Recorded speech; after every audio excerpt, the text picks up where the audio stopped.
Ég heiti Ragnhildur Þrastardóttir og skrifaði bókina Eyju sem að fjallar söguhetjuna eða jafnvel andhetjuna Eyju sem svona tæplega 30 kona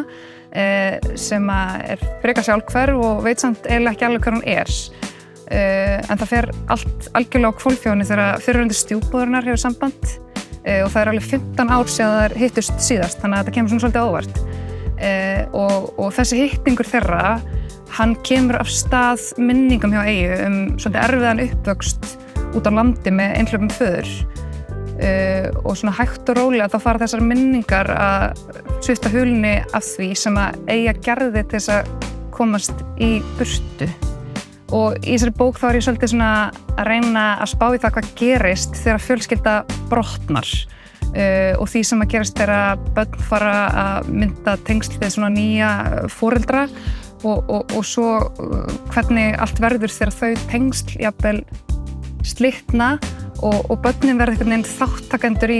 í sambandsslitunum og því að eiginlega sjá foreldra sína eftir að hjartasorg verður til. Þannig já, við erum í rauninni að líta inn í hugheim barnsins samhliða því sem við erum að horfa á hana sem unga manneskju og hvernig það mótaði hana í raun og veru að alast upp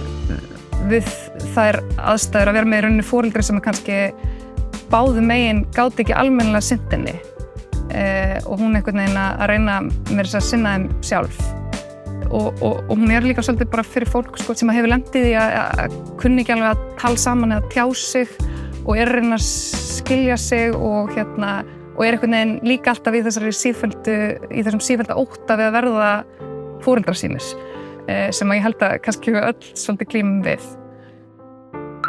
Forlagið.